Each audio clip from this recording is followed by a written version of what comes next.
إن الحمد لله نحمده ونستعينه ونستغفره ونؤمن به ونتوكل عليه ونعوذ بالله من شرور أنفسنا ومن سيئات أعمالنا من يهده الله فلا مضل له ومن يضلله فلا هادي له ونشهد أن لا إله إلا الله وحده لا شريك له ونشهد أن سيدنا ونبينا ومولانا محمدا عبده ورسوله أرسله الله تعالى إلى كافة الناس بشيرا ونذيرا وما بعد فإن أصدق الحديث كتاب الله وخير الهدي هدي محمد صلى الله عليه وسلم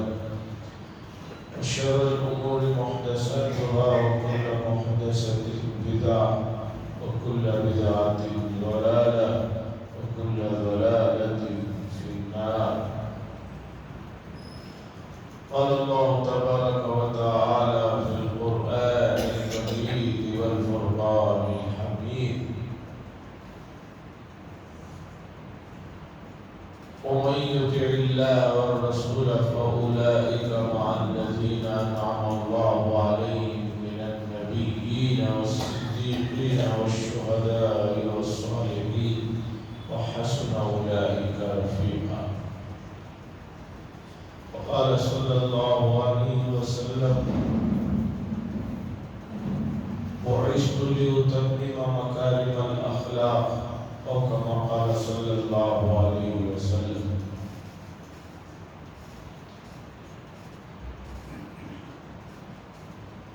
حضرات،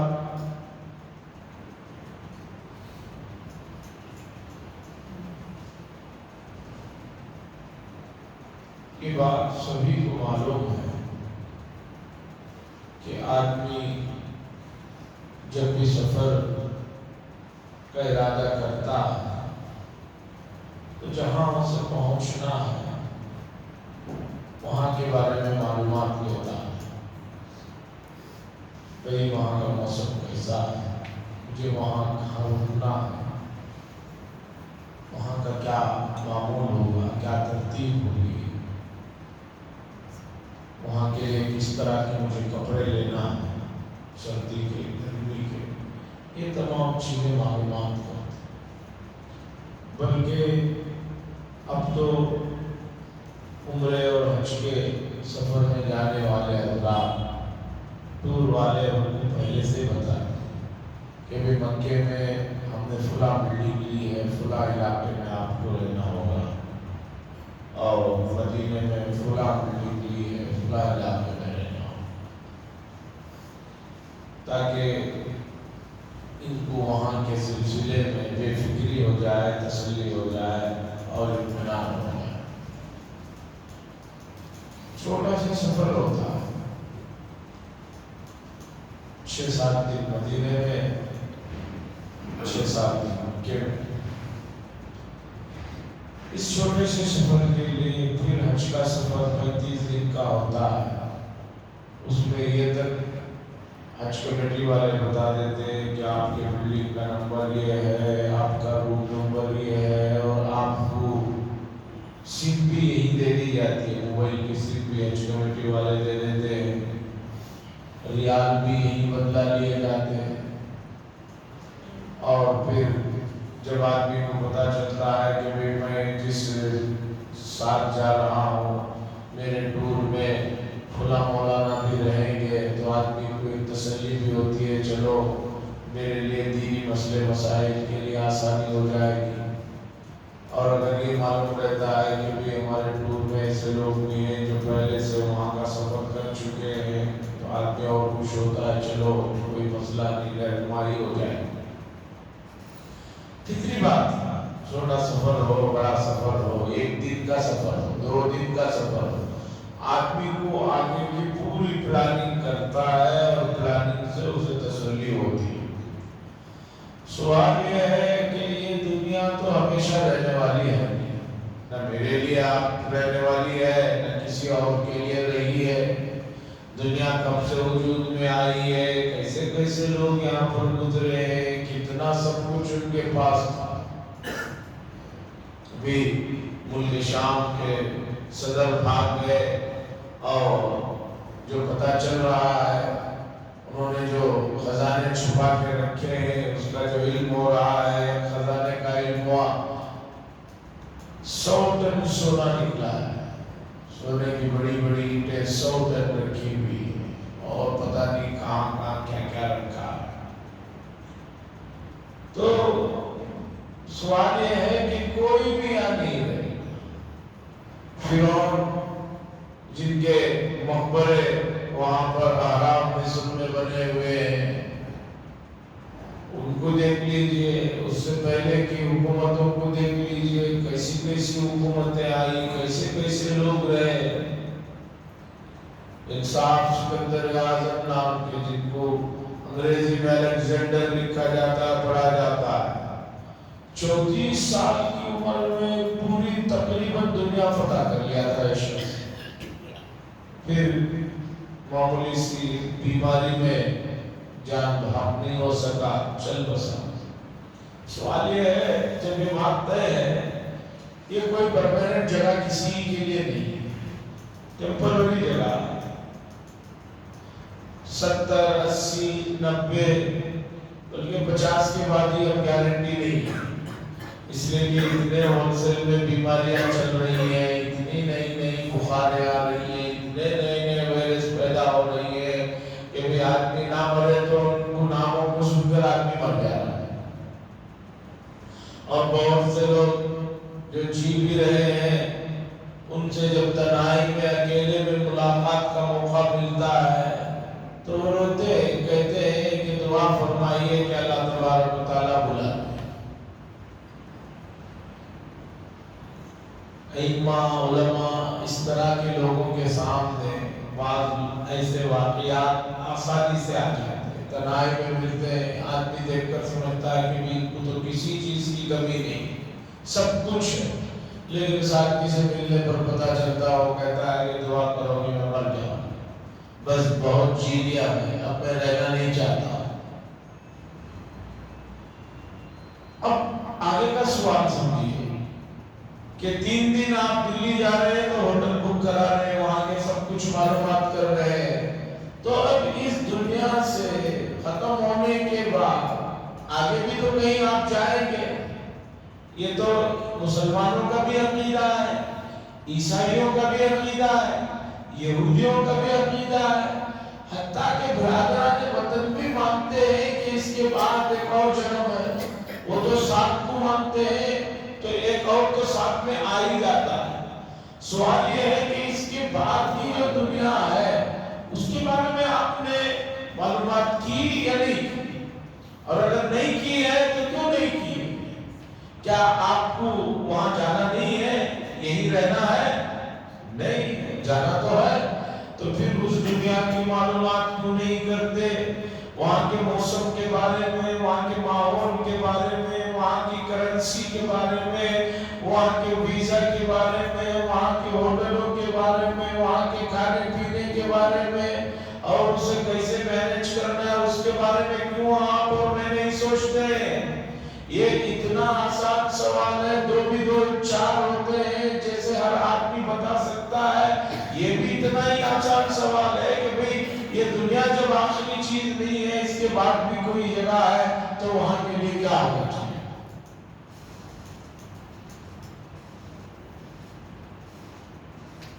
یہ چیزوں کی فکر صحیح اسلامی جو سوچ ہے وہ ہمیں سب سے زیادہ انبیاء کے بعد حضرات صحابہ میں ملتی ہے۔ علامہ اقبال جیسا آدمی جرمنی میں، جنہوں نے اس زمانے میں 1900 کے زمانے میں پی ایچ ڈی کر رکھے،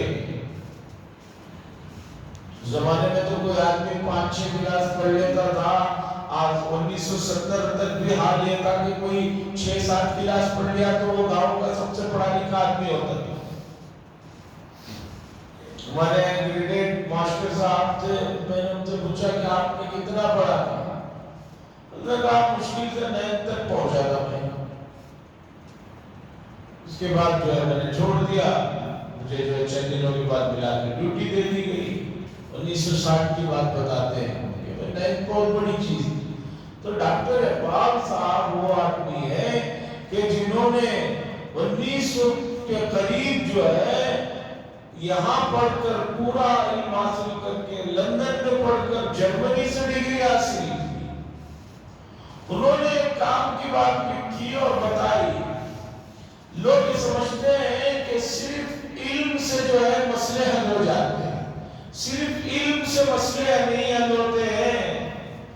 اگر آپ دیکھیں گے تو رسول اللہ صلی اللہ علیہ وسلم کے زمانے میں، صحابہ کے زمانے میں، تابعین کے زمانے میں اس طرح کے نہ کالجز تھے، نہ یونیورسٹیاں تھی، نہ بڑے بڑے اسکول تھے، کچھ بھی نہیں تھے، لیکن اس کے باوجود اتنے کمپلیٹ اور مکمل لوگ کیسے تیار ہوئے؟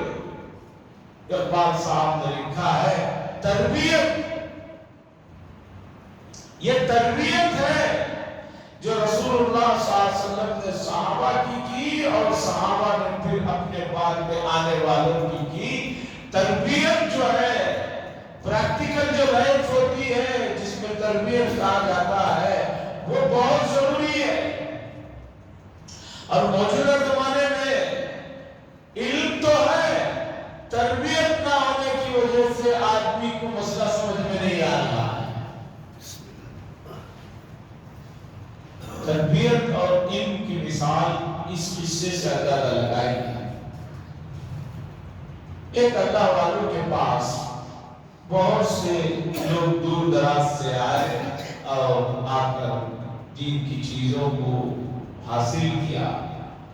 حضرت نے ایک دن فرمایا کہ بھئی تعلیم تو آپ لوگوں کی بہت ہو گئی ہے، اب کچھ پریکٹیکل کرتے ہیں، تجربہ کرتے ہیں کہ اس کا علم کتنا ذہن میں مستحضر ہے۔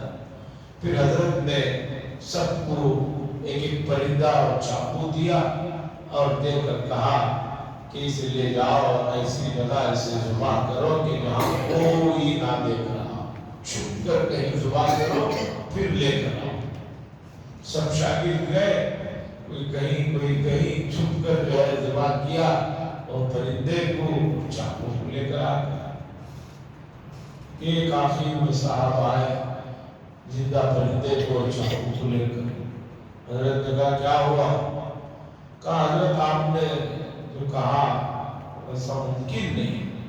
سب دوسرے شاگرد ہنسنے لگے کہ کیسا بیوقوف آدمی ہے، اتنی ساری جگہ ہے، وہاں چھپ جاتا، باہر کے پاس چھپ جاتا، وہاں چھپ جاتا۔ حضرت نے پوچھا کیا ہوا؟ کہا کہ حضرت کہیں بھی میں چھپ جاؤں لیکن ایک دیکھنے والا وہاں ہے،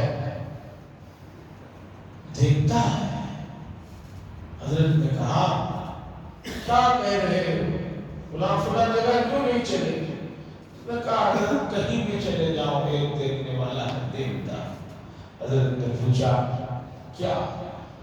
تو اس طالب علم نے کہا حضرت آپ نے سبق پڑھایا تھا کہ اللہ کی ذات وہ ہے جو ہر جگہ ہمیں دیکھ رہی ہے، ہمارے بارے میں اسے علم ہے اور ہم اس کی نظروں سے اس سے کہیں بھی نہیں چھپ سکتے۔ یہ سبق آپ نے پڑھایا تھا اور میں جہاں بھی جاتا ہوں وہ سبق یاد آ جاتا ہے کہ اللہ تو دیکھ رہا ہے۔ اور آپ نے کہا تھا کہ بغیر دیکھیے جگہ ایسا کوئی نہ دیکھ رہا ہو وہاں ذبح کرنا، ایسی تو دنیا میں کوئی جگہ ہی نہیں، دنیا میں اور کہیں بھی۔ تو ان شیخ نے سب طلباء کو کہا کہ دیکھو یہ طالب علم ہے جس نے سبق کو سمجھا ہے، یہ پریکٹیکل ایگزام میں کامیاب ہوا ہے۔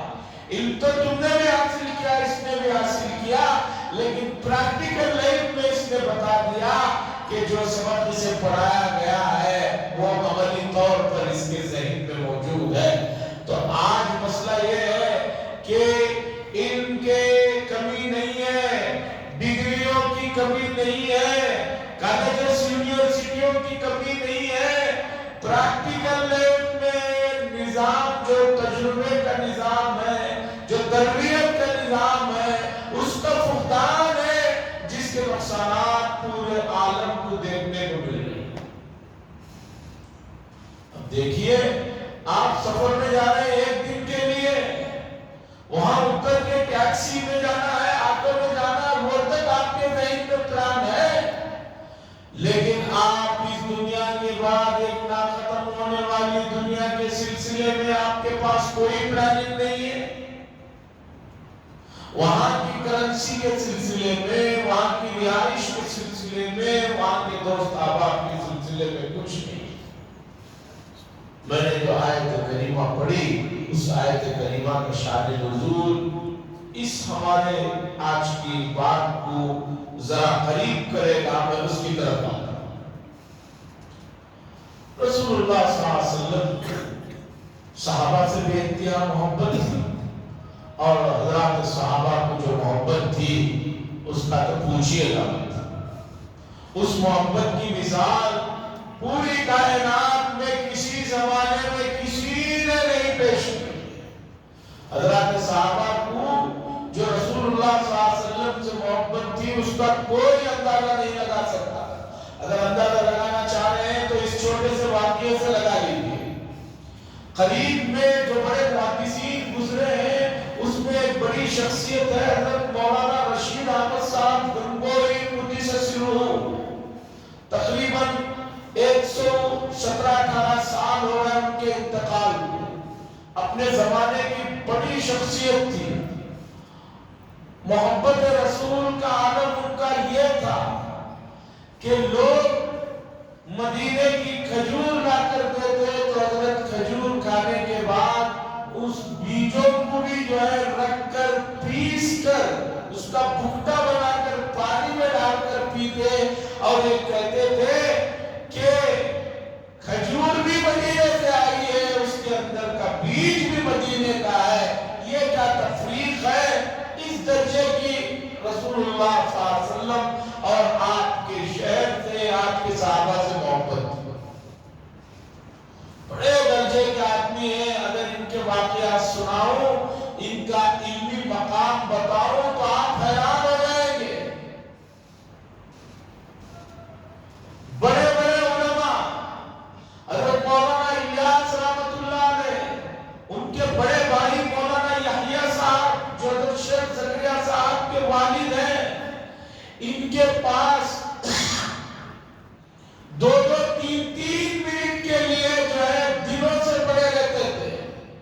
ان کے پاس علم حاصل کرنے کے لیے 1-1 منٹ کے لیے حضرت جو وقت دیتے اس وقت میں جو ہے لگے رہتے تھے۔